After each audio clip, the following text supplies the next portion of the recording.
कानडा राजा पंढरीचा, कानडा राजा पंढरीचा. नमस्कार मित्रांनो, विठ्ठल देवाचे स्वरूप विठ्ठल भगवान हे विष्णू भगवान, विष्णू देवाचे अवतार आहेत. मित्रांनो, राजकारण खूप झालं, गाणी गाऊन पण खूप झालं आणि तुमची कॉमेडी तुमच्यापर्यंत पोचवणी खूप झालं. आज आषाढी एकादशी पांडुरंग देवा आपल्या महाराष्ट्रात आहेत. ते महाराष्ट्रात कसे आले कर्नाटकातून आणि येथेच राहून गेले याबद्दल मी बोलणार आहे.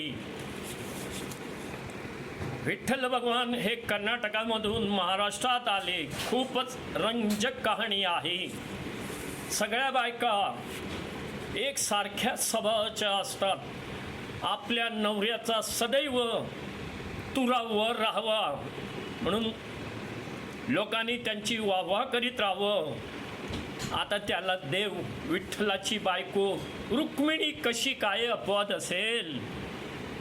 रुक्मिणीने विठ्ठलाला सांगितले, तो महाराष्ट्रातला पुंडलिक बघा, तुमच्याकडे कधी काही मागत नाही, तुमच्याकडे कधी पाया देखील पडत नाही, बघा जरा. विठ्ठल म्हणाले, तो पुंडलिक माझा भक्त आहे. मी स्वतः कर्नाटकातून महाराष्ट्रात पुंडलिकाला माझ्या भक्ताला भेटायला जाईन. आणि त्याच्या घरी जातात. असे म्हणून चंद्रभागा नदीत जवळ आले. पुंडलिकाच्या घरी पोहोचले. पुंडलिकाला आवाज दिला, पण पुंडलिक आपल्या मांडीवर आपल्या वडिलांचे डोके ठेवून सेवा करीत असलेलं पाहिलं.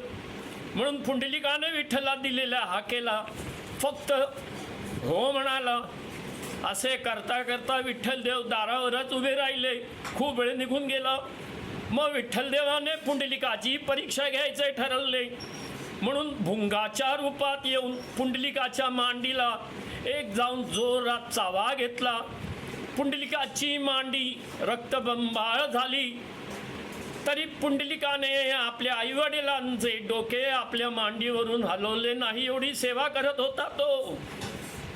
तेव्हा विठ्ठलदेवाला समजले की पुंडलिक आपल्या वडिलांच्या सेवेत लीन झाला आहे.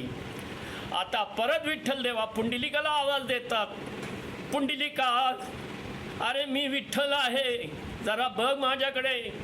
पुंडलिक म्हणतो, तुम्हाला दिसत नाही का मी माझ्या आईवडिलांची सेवा करतोय? माझी सेवा पूर्ण होईपर्यंत थांबा. आणि तोपर्यंत एक विठ्ठल देवाच्या समोर टाकतात आणि सांगतात, म्हणजे पुंडलिक सांगतात, या विटेवर उभे राहा तुम्ही. माझी सेवा पूर्ण झाली की मी तुमच्याजवळ येतो. मित्रांनो, आजपर्यंत पुंडलिकाची आपल्या आईवडिलांची जी सेवा ती अजून पूर्ण झालेली नाही. आणि 28 युगेपासून विठ्ठलदेव महाराष्ट्रातल्या पंढरपूरमध्येच राहिले. तर असा कानडी विठ्ठलाला कांगोकर समस्त परिवाराकडून साष्टांग नमस्कार. यथार्थ हाच आहे की आपल्या आईवडिलांची सेवा करा, तर देवही तुमच्या दारी तुम्हाला भेटायला येतो. आज पंढरपूरमध्ये भारतातल्या कानाकोपऱ्यातून आणि जगातल्या भाविकांचा जनसागर लोटलाच आहे. आज 10 लाख लोक पंढरपुरात जमले आहेत आपल्या विठ्ठल देवाचं दर्शन घ्यायला. आणि तो एवढा गरीब देव आहे की त्याला कोणाला इन्व्हाइट करावं लागत नाही, कोणाला बोलावं लागत नाही. गरीब येतो, अमीर येतो, पैसेवाला येतो, फाटका देखील येतो, हबरजरी पण घातलेला येतो. तो प्रत्येक मनुष्यात आहे. फक्त त्याला शोधा म्हणजे सापडेल विठ्ठल. धन्यवाद. उमेश कांगोकर, अंधेरी, पश्चिम मुंबई. धन्यवाद.